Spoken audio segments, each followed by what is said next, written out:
Hello friends, welcome to my YouTube channel Mission English for all government exams. Friends, हम लोग पिछले video में noun and gender को पढ़ लिए हैं। आज हम लोग शुरू करेंगे ये बहुत ही इम्पोर्टेंट टॉपिक जो नाउन एंड केस है। लगभग सभी एग्जामों में इसका जो पार्ट पॉजेसिव केस है उससे बहुत ज़्यादा के क्वेश्चंस बनते हैं। तो ये जो टॉपिक है हमारा, ये एग्ज़ाम पॉइंट्स ऑफ व्यू से वेरी इंपॉर्टेंट है। तो चलिए ज़्यादा समय न लेते हुए हम लोग आज शुरू करते हैं नाउन एंड केस। केस को हम इंग्लिश में केस कहते हैं और हिंदी में उसको कारक कहते हैं। हमारे जो केस होता है वो हमको ये बताता है कि ये हमारे जो नाउन और प्रोनाउन है, नाउन एंड प्रोनाउन, ये हमारे सेंटेंस में क्या रोल होता है इनका। ये कभी कभी सब्जेक्ट के रूप में काम करते हैं, कभी कभी होता है कि ये ऑब्जेक्ट के रूप में काम करते हैं, कभी कभी होता है कि पॉजेसिव के रूप में काम करते हैं। तो हमारे नाउन और प्रोनाउन के कई वर्क्स हैं सेंटेंस में, कई तरह के ये काम करते हैं। तो चलिए हम शुरू करते हैं कि हमारा केस होता क्या है। सबसे पहले ये हम जानेंगे, जो हमारा केस होता है उसको हम हिंदी में कारक कहते हैं। केस हमें बताता है कि नाउन या प्रोनाउन वाक्य में किस रोल में यूज हुआ है, कि वाक्य में नाउन और प्रोनाउन किस रोल में यूज हुआ है। सब्जेक्ट के रूप में है कि ऑब्जेक्ट के रूप में है कि ओन यानी कि पॉजेसिव रूप में है या एड्रेसिंग में है। There are four types of case. चार प्रकार के केस हैं। नंबर एक है नॉमिनेटिव केस, इसको हम हिंदी में कर्ता कारक कहते हैं। दूसरा है ऑब्जेक्टिव केस, उसको हम कर्म कारक कहते हैं। तीसरा है पॉजेसिव केस, उसको हम संबंध कारक कहते हैं। चौथा है ओकेटिव केस, उसको संबोधन कारक कहते हैं। नॉमिनेटिव केस क्या है? जब नाउन और प्रोनाउन सब्जेक्ट के रूप में काम करे, सब्जेक्टिव केस हम इसको कहते हैं। या तो नॉमिनेटिव केस को ही हम एक और नाम देते हैं सब्जेक्टिव केस। तो जब नाउन और प्रोनाउन एज अ सब्जेक्ट, एक सब्जेक्ट के रूप में काम करे, किसी क्रिया का सब्जेक्ट हो, तो वह नॉमिनेटिव केस में होता है। नॉमिनेटिव केस जब नाउन प्रोनाउन किसी सब्जेक्ट के रूप में हो तो उसको हम सब्जेक्टिव केस या नॉमिनेटिव केस कहते हैं। सब्जेक्ट के रूप में जैसे यहाँ पे हमने एग्जाम्पल लिखा है, Mukesh wrote many poems in Hindi. तो मुकेश रोट ये हमारा वर्ब है और ये हमारा सब्जेक्ट है, यानी कि ये जो मुकेश है ये सब्जेक्ट के रूप में कार्य कर रहा है, इसलिए हम इसको नॉमिनेटिव केस कहेंगे या सब्जेक्टिव केस कहेंगे। वर्ब के सब्जेक्ट के रूप में कार्य कर रहा है, वर्ब का सब्जेक्ट है यहाँ पे, इसलिए ये नॉमिनेटिव केस में है। वैसे दूसरा एग्जाम्पल है the red fort is a famous building. यहाँ भी हमारा ये इज वर्ब है। वर्ब ये है हमारा कर्ता, यानी कि कर्ता कारक है, इसको हिंदी में हम कर्ता कारक कहते हैं। तो द रेड फोर्ट ये हमारा सब्जेक्ट है और ये वर्ब है, यानी कि इस वर्ब का जो सब्जेक्ट है वही हमारा नॉमिनेटिव केस होता है। इसको हम अभी आपको बता चुके हैं कि इसको हम सब्जेक्टिव केस भी कहते हैं। तो ये हमारा सब्जेक्टिव केस है। एक और एग्जांपल है he has gone to Mumbai. यहाँ पे हैज गॉन ये हमारा वर्ब है, इसका सब्जेक्ट क्या है? ही है, तो ये ही हमारा नॉमिनेटिव केस में है। अब हम देखते हैं दूसरा है ऑब्जेक्टिव केस, इसको हम हिंदी में कर्म कारक कहते हैं।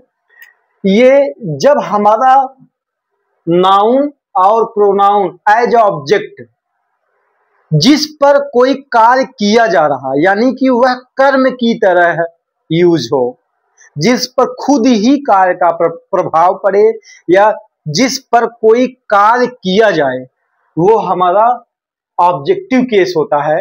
जैसे ही हेल्प्ड प्रियंका, यहां पे हम देखते हैं कि वर्ब के बाद लगा हुआ है, यहां पे वर्ब के बाद हमारा प्रॉपर नाउन लगा हुआ है।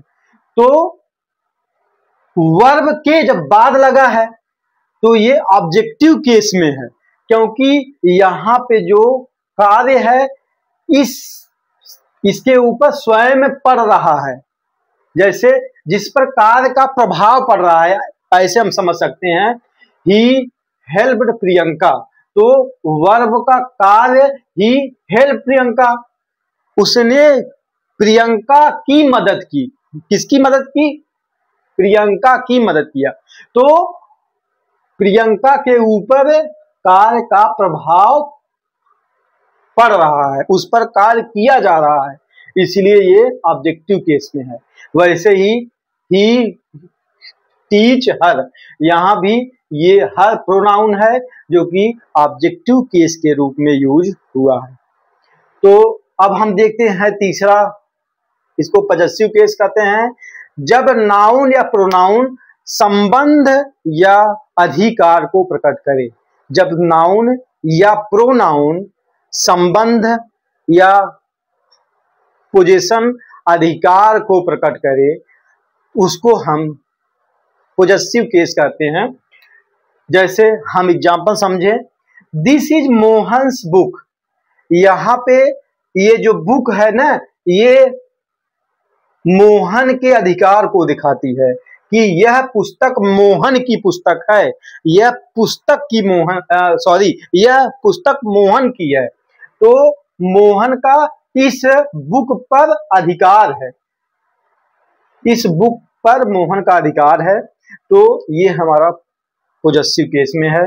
दूसरा एग्जांपल है, सी इज हिज वाइफ, ये भी अधिकार को बता रहा है कि सी इज हिज वाइफ, वह उसकी पत्नी है, यानी कि उसकी पत्नी है। तो ये अधिकार है, पोजीशन के दिखा रहा है। तो यहां पे भी ये पोजेसिव केस में यूज हुआ है।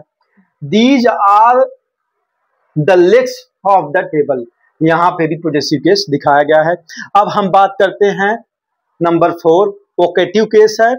वोकेटिव केस तब होता है जब हम किसी को बुलाते हैं या एड्रेस करते हैं। किसी को जब हम बुलाते हैं, एड्रेस करते हैं, वो हमारा वोकेटिव केस होता है। इसको हिंदी में हम संबोधन कारक कहते हैं।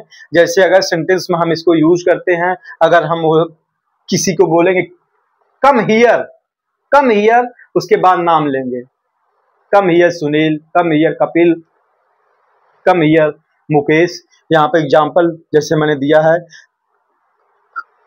कम हियर मुकेश, तो यहाँ पे मुकेश को एड्रेस किया जा रहा है, मुकेश को एड्रेस किया जा रहा है, तो ये हमारा वोकेटिव केस में है। वैसे are you going brother, are you going brother, तो ये भी हमारा जो ब्रदर है, ब्रदर भी हमारा वोकेटिव केस में है। अब हम देखते हैं जो दोस्तों, एक हम चार्ट बनाएंगे। सबसे इंपॉर्टेंट एग्जाम की दृष्टि से हमारा सबसे ज्यादा जहां से क्वेश्चन आते हैं वो है हमारा पोजेसिव केस। यही हम लोग डिटेल में पढ़ेंगे। सबसे पहले एक हम चार्ट बनाएंगे, एक टेबल बनाएंगे, उससे हम nominative case, subjective case, vocative case को हम डिटेल में देखेंगे। उसके बाद हम शुरू करेंगे, हमारा एग्जाम ओरिएंटेड है, पोजेसिव केस का रूल बाय रूल हम देखते चलेंगे। उसके बहुत सारे रूल हैं जो एग्जाम के पॉइंट्स ऑफ व्यू से वेरी इंपॉर्टेंट है। चलिए अब हम देखते हैं इसका टेबल। दोस्तों हम लोग टेबल से केस को पढ़ेंगे और समझेंगे कि इस टेबल में क्या है। यहाँ पे टेबल बनाया गया है, हमारा जो केस है 4 भागों में बांटा गया है। नॉमिनेटिव केस है, ऑब्जेक्टिव केस है और पोजेसिव केस है और रिफ्लेक्सिव प्रोनाउन है। इसमें हम देखते हैं जो हमारा मोस्ट इंपॉर्टेंट है पोजेसिव केस, इसको 2 भागों में बांटा गया है।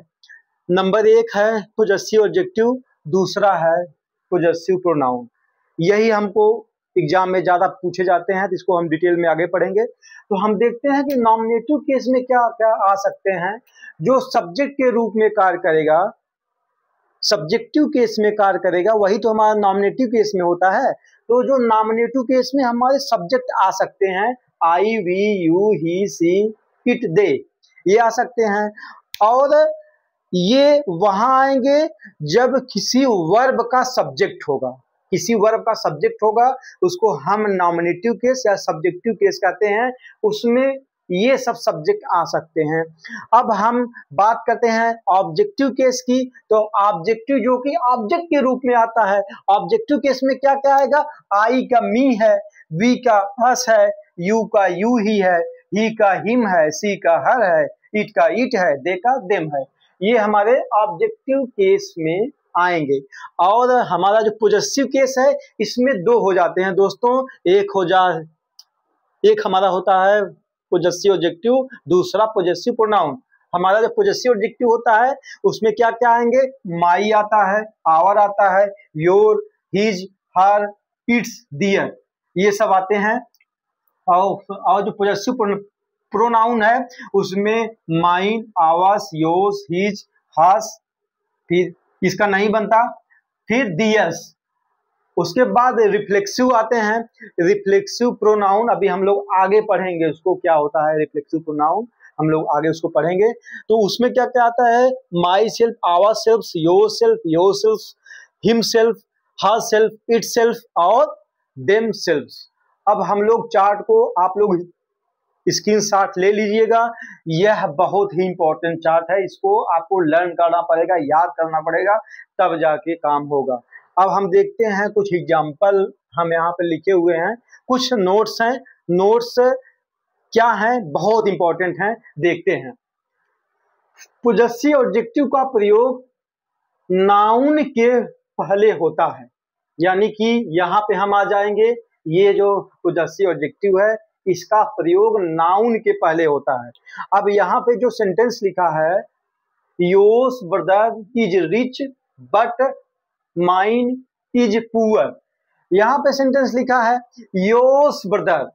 अब जब हम इस सेंटेंस का पोस्टमार्टम करेंगे तो देखेंगे कि योर्स ब्रदर लगाया गया है, जबकि यहाँ पे जो हमारा जो रूल है वो कह रहा है कि पोजेसिव ऑब्जेक्टिव। तो जब हमको दोस्तों चार्ट याद रहेगा तब हम देखेंगे पोजेसिव ऑब्जेक्टिव में क्या आता है, योर आता है, और वहां पे लगाया क्या गया है? पोजेसिव प्रोनाउन लगाया गया है, योर्स लगाया गया है।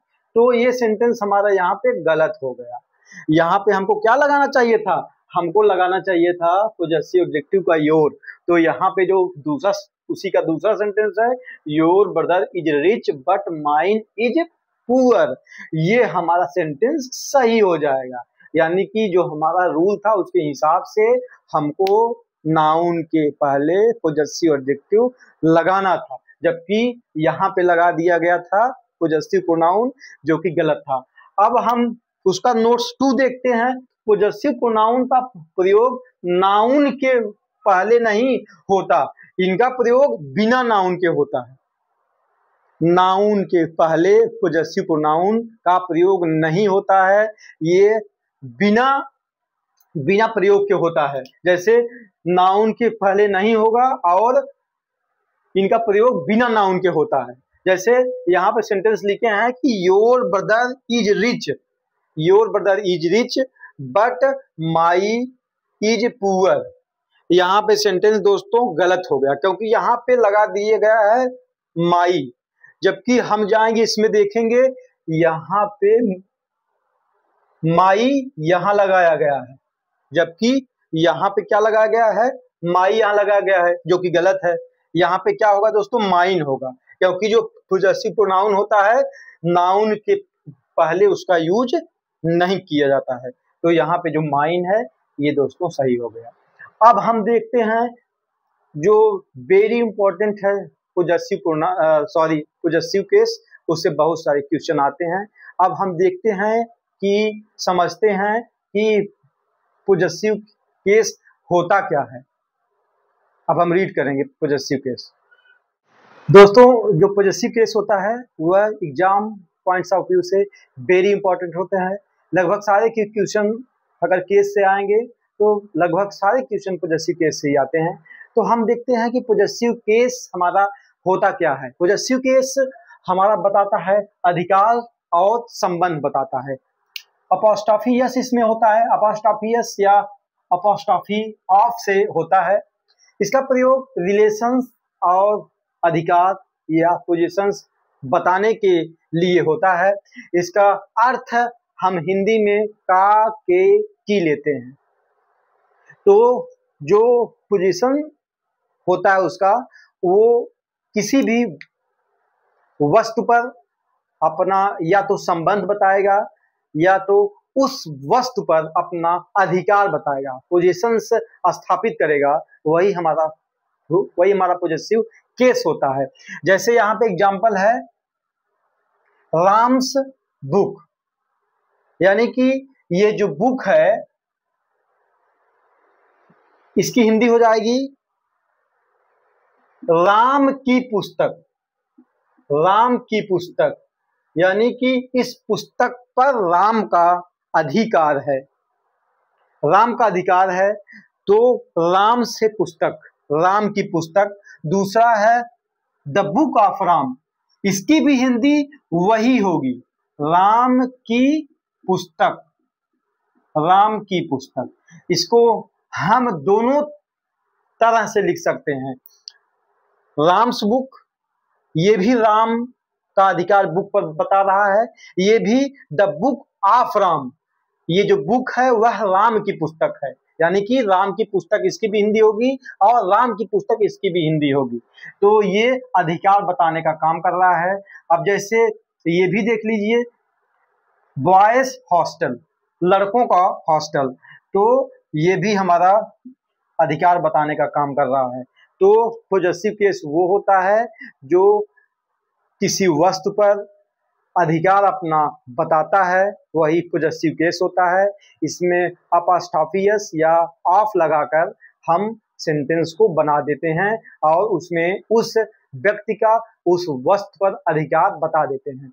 जैसे अब हम देखेंगे कि यहाँ पे जो हमारा पॉजेसिव केस है कहीं कहीं इसका यूज होता है और कहीं कहीं इसका यूज नहीं होता है। कहाँ कहाँ यूज होता है और कहाँ कहाँ पॉजेसिव का यूज नहीं होता है, वही हम लोग अब आगे रूल 1 में पढ़ेंगे। ऐसे बहुत सारे रूल हैं जो हम लोग यहाँ पे डिस्कस करने वाले हैं। तो नंबर 1 रूल है नॉन लिविंग थिंग्स, यानी कि निर्जीव चीजों के साथ हम अपॉस्ट्रोफी यस का प्रयोग नहीं करते हैं। जब भी कोई नॉन लिविंग थिंग्स आएगी या निर्जीव चीज आएगी तो उसके साथ हम अपॉस्ट्रोफी यस का प्रयोग नहीं करते हैं। जैसे यहाँ पे कुछ एग्जाम्पल लिखे हैं, लेकिन कंडीशन क्या है, अभी तो नहीं कर रहे हैं, लेकिन जब ऑफ लगा के प्रयोग कर सकते हैं। जैसे यहाँ पर हम देखते हैं, अगर हम ऐसे बोलें स्प्रिंग्स फ्लावर्स, स्प्रिंग्स फ्लावर्स, तो हम देखते हैं स्प्रिंग्स हमारा क्या है, स्प्रिंग हमारा नॉन लिविंग थिंग्स है। तो यहाँ पे ये सेंटेंस हमारा गलत है, लेकिन हम ऐसे बोल सकते हैं द फ्लावर ऑफ स्प्रिंग, ये हमारा सही है। और ऐसे भी बोल सकते हैं स्प्रिंग फ्लावर्स, ये भी हमारा सही है। यानी कि अपॉस्ट्रोफी यस का हम प्रयोग नॉन लिविंग थिंग्स के साथ नहीं करेंगे। रूल 2 है या यस का प्रयोग सिंगुलर नाउन्स के साथ होता है। सिंगुलर नाउन्स के साथ अपॉस्ट्रोफी यस का प्रयोग होता है। जैसे यहाँ पे है राम्स ब्रदर लिखा है, राम्स ब्रदर लिखा है, राम हमारा सिंगुलर नाउन है, तो इसको साथ हम अपॉस्ट्रोफी यस का प्रयोग कर सकते हैं। जैसे राम्स ब्रदर है, ये भी सही है। और हम ऐसे भी बोल सकते हैं इसको द ब्रदर ऑफ राम, ये भी हमारा सेंटेंस सही है। हम इसको ऐसे भी बोल सकते हैं। मोहन्स फादर है, ये भी सही है। अब इसको हम दूसरे सेंस में भी बोल सकते हैं, सेंस की मीनिंग वही रहेगी, बोलने का तरीका हम बदल देंगे। जैसे द फादर ऑफ मोहन, ये भी सेंटेंस हमारा सही है। तो दोस्तों अभी आगे चल के अभी और बहुत अमेजिंग रूल्स आने वाले हैं नेक्स्ट वीडियो में। तो अगर हमारा वीडियो आपको अच्छा लगा हो तो आप लोग मेरे चैनल को सब्सक्राइब करिए, लाइक करिए, शेयर करिए। Thank you.